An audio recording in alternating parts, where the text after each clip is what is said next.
মৰমৰ ছাত্ৰ-ছাত্ৰীসকল আজি আমি প্ৰাথমিক আকৃতিসমূহৰ ত্ৰিভুজৰ বিষয়ে পঢ়ো আহা ত্ৰিভুজৰ প্ৰতিশব্দ হ'ল ট্ৰায়াঙ্গল প্ৰথমতে আমি ত্ৰিভুজ কাক বুলি এবাৰ মনত পেলাই লওঁ কি আছিল ত্ৰিভুজটো তিনিডাল ৰেখাখণ্ডৰ দ্বাৰা আগুৰি থকা এটা বন্ধ সমতলিক আকৃতিক ত্ৰিভুজ বোলে তাৰমানে তোমালোকৰ কি হ'ব লাগিব সমতলত আঁকিব লাগিব সমতলিক আকৃতি মানে এখন সমতলত আঁকিছো সমতলত আঁকা চিত্ৰ আৰু তাৰ তিনডাল বাহু থাকে আৰু এটা বন্ধ চিত্ৰ তাৰমানে তিনডাল বাহুৰে আগুৰি থকা এটা বন্ধ সমতলিক আকৃতি এটা ত্ৰিভুজ বোলে গতিকে আমি দেখিলো এই চিত্ৰত এটো এ বি সি এটা ত্ৰিভুজ এটা এই ত্ৰিভুজটোক আমি এই সিম্বলটোৰে বুজাও ত্ৰিভুজৰে সৰুকৈ আঁকি লওঁ তাৰপিছত এ বি সি পঢ়োতে এ বি সি এটা ত্ৰিভুজ বুলিয়ে পঢ়োঁ হা এটোলে লিখা হয় এটা এই ত্ৰিভুজটোত তোমালোকে চোৱা এ বি বি সি আৰু এ সি এই তিনডাল বাহু আছে তাৰপিছত এই যে এটো বিন্দুটো দেখিছা এ বিন্দু বি বিন্দু আৰু সি বিন্দু এই তিনটা হৈছে ত্ৰিভুজটোৰ শীৰ্ষবিন্দু হ'ব তাৰপিছত এইখিনি এই অংশটো এংগল এ এটো হৈছে বি কোণ আৰু এটো হৈছে সি কোণ গতিকে আমি দেখিলো ইয়াতে মই সেইখিনিকে লিখিছো এ বি বি সি আৰু এ সি ৰেখা তিনিডাল ত্ৰিভুজ এ বি সিৰ বাহুৰ প্ৰতিশব্দ হৈছে সাইডস এ বি আৰু সি বিন্দু তিনটা ত্ৰিভুজটোৰ শীৰ্ষবিন্দু হল শীৰ্ষবিন্দুৰ প্ৰতিশব্দ হৈছে ভাৰ্টিসেস তাৰপিছত এই কোণটোৰ কথা কৈছো বি এ সি বা এটোক আমি সি এ বি বা এংগল এ বুলি ক'ব পাৰো এটো এংগল এ এংগল বি আৰু এংগল সি এই তিনটা হৈছে ত্ৰিভুজটোৰ অন্তঃকোণৰ প্ৰতিশব্দ ইন্টেৰিয়ৰ এংগলছ তোমালোকে জানাই কিটাক এ বি সি বুলিও ক'ব পাৰি মই তিনিটা কি ধৰণে পঢ়িব পাৰি কৈ দিছো হা এতিয়া তোমালোকে আৰু এটা কথা মন কৰা এটা যদি এই ত্ৰিভুজটো আমি লওঁ ত্ৰিভুজটোৰ যদি আমি এই এংগল এ টো লওঁ হা এংগল এ টোৰ লগত সদায় তোমালোকে দেখিবা দুডাল বাহু লগ লাগি আছে বা আমি এনেকেও ক'ব পাৰো দুডাল বাহুৰ দ্বাৰা এই এংগল এ টো গঠিত হৈছে গতিকে এই দুডাল হৈছে এংগল এৰ সন্নিহিত বাহু ওচৰত থকা বাহু আৰু তাৰ লগত বিজাল বিপৰীত বাহু থাকে এডাল বিসি যেডাল আমাৰ এংগল এৰ লগত লগ হৈ নাথাকে সেইডালক কোৱা হয় বিপৰীত বাহু তাৰমানে এংগল এৰ বিপৰীত বাহু হৈছে বিসি তেনেকে এংগল বিৰ বিপৰীত বাহু কি হ'ব তেনেহলে বিৰ লগত এডাল বাহু আৰু এডাল বাহু লগ লাগি আছে গতিকে বিৰ বিপৰীত বাহু হ'ল এসি ঠিক তেনেকৈ সি কোণৰ লগত কোনডাল বাহু লগ লাগি আছে এটো সি এ আৰু সি বি হয়নে সি আৰু সি বি গতিকে দূৰত কোনডাল আছে লগ লাগি কোনডাল নাই এ বি গতিকে সিৰ বিপৰীত বাহু হৈছে এ বি ঠিক তেনেকৈ এডাল যদি আমি বাহু লওঁ ধৰা তুমি এ বি বাহুডাল ললা এ বি বাহুৰ লগত এংগল এ আৰু এংগল বি ওচৰত আছে গতিকে এটো হৈছে সি টো হৈছে বিপৰীত কোণ তাৰমানে এ বি বাহুৰ বিপৰীত কোণ হৈছে এংগল সি বি সি বাহুৰ বিপৰীত কোণ হৈছে এংগল বি বা তুমি ক'ব পাৰা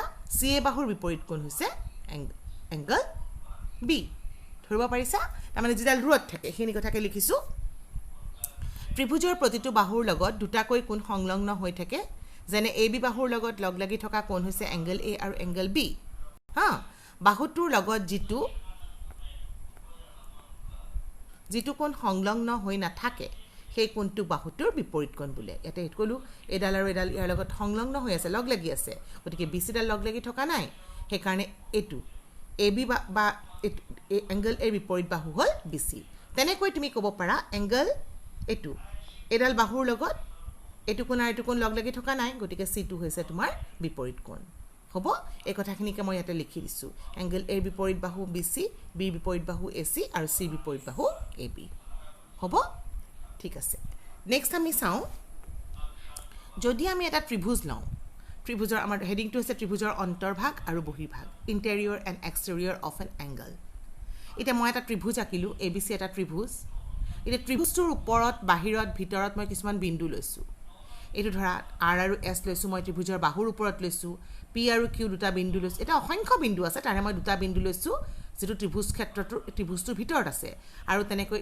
টি ইউ ভি এইবোৰ কিছুমান বিন্দু লৈছো যেটো আমাৰ ত্ৰিভুজৰ বাহিৰত আছে গতিকে আমি দেখিছো যে এই ত্ৰিভুজটোৱে এইখন এখন সমতল এই সমতলখনক তিনটা ভাগত ভাগ কৰিছে এটা হৈছে কি এইটো ত্ৰিভুজটোৰ বাহু কেইটা যেটো আছে পি আৰু কিউ এই বিন্দুবোৰ ত্ৰিভুজটোৰ বাহু তিনটাই আগুৰা ক্ষেত্ৰৰ ভিতৰত আছে এইকিটা পি আৰু কিউ ভিতৰত আছে এনেকুৱা আটাইবোৰ বিন্দুৰে গঠন কৰা সমতলৰ অংশটোক ত্ৰিভুজৰ অন্তৰ্ভাগ বুলি কয় গতিকে আমি দেখিলো যে ত্ৰিভুজক তিনটা ভাগত ভাগ কৰিছে কিছুমান বিন্দু ত্ৰিভুজৰ বাহুকেইডালৰ ওপৰত আছে, কিছুমান ভিতৰত আছে আৰু কিছুমান বাহিৰত আছে।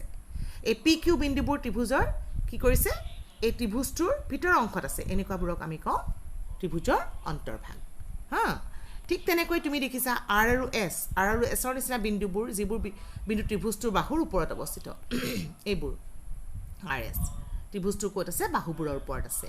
আকৌ টি ইউ ভি আদিৰ নিচিনা বিন্দুবোৰ, যিবোৰ বিন্দু ত্ৰিভুজটোৰ বাহু তিনিটাই আগুৰি থকা ক্ষেত্ৰৰ বাহিৰত পৰে, এই বিন্দুবোৰে গঠন কৰা সমতলখনৰ অংশটোক ত্ৰিভুজটোৰ বহিৰ্ভাগ বোলা হয়।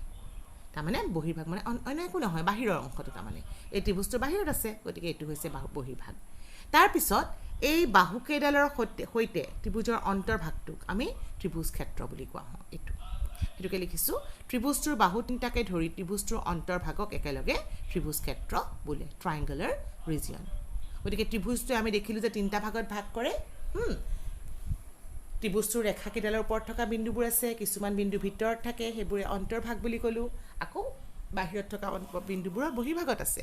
আৰু ত্ৰিভুজটোৰ বাহুকেইডালৰ সৈতে অন্তৰ্ভাগটোক আমি কি বুলি কওঁ, ত্ৰিভুজ ক্ষেত্ৰ বুলি কওঁ, বাহিৰৰখিনিক নকওঁ। হা, এইবাৰ আমাৰ নেক্সট কনচেপ্টটো হ'ল ত্ৰিভুজৰ উন্নতি, অল্টিটিউড অফ এ ট্ৰাইংগল। উন্নতিৰ প্ৰতিশব্দ হৈছে অল্টিটিউড।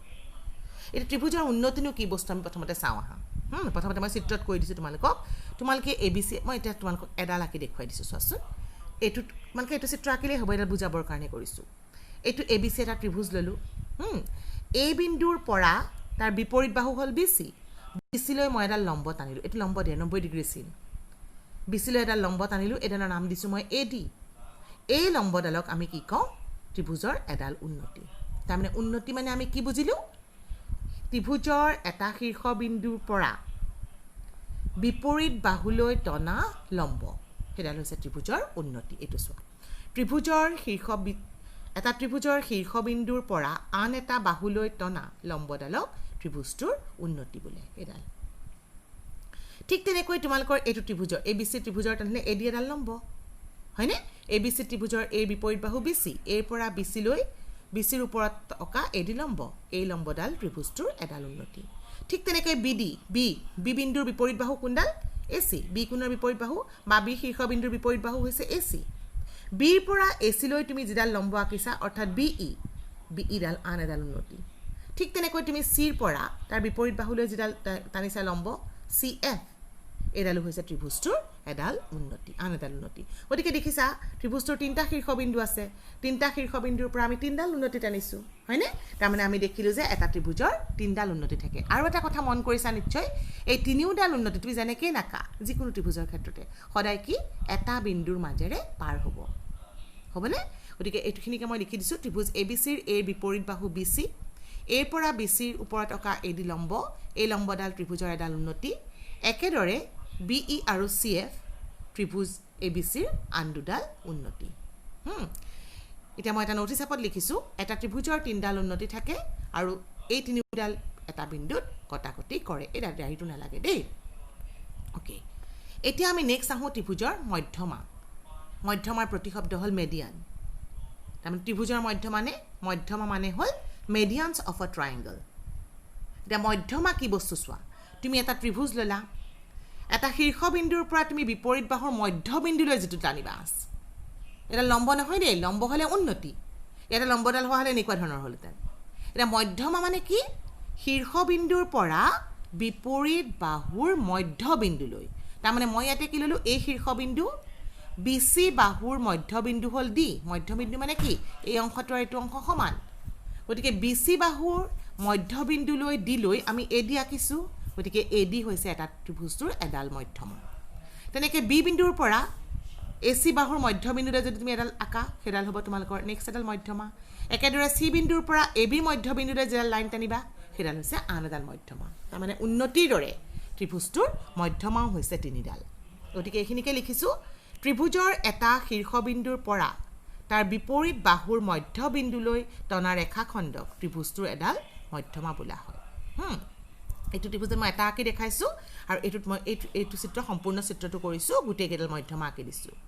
এইমাত্ৰ কোৱাৰ দৰে ত্ৰিভুজ এ বি চিৰ বি চি বাহুৰ মধ্যবিন্দু ডি, এইটো এৰ পৰা তাৰ বিপৰীত বাহু BCৰ মধ্যবিন্দু লৈ টনা ৰেখাখণ্ডডাল হৈছে AD গতিকে ত্ৰিভুজ ABCৰ এডাল মধ্যমা একেদৰে B আৰু C শীৰ্ষবিন্দুৰ পৰা টনা মধ্যমা কেডাল কি BE আৰু CF গতিকে আমি ইয়াতো ক্ষেত্ৰটো দেখিলো যে ত্ৰিভুজৰ কেডাল মধ্যমা হৈছে তিনিডাল আৰু এই তিনিডাল মধ্যমাও এটা বিন্দুত মিলিত হয় তোমালোকক আজি মই ত্ৰিভুজৰ প্ৰিলিমিনাৰী কনসেপ্টৰ কথাখিনি কৈ দিলো আমি নেক্সট ক্লাছত আকৌ ত্ৰিভুজৰ বিভিন্ন প্ৰকাৰ আছে বা তাৰ কিছুমান ধৰ্ম আছে সেইবোৰ আলোচনা কৰিম ঠিক আছে তোমালোকে এইখিনি কথা ধুনীয়াকৈ শিকি লবা বুজি উঠি বহিত লিখি লবা থ্যাংক ইউ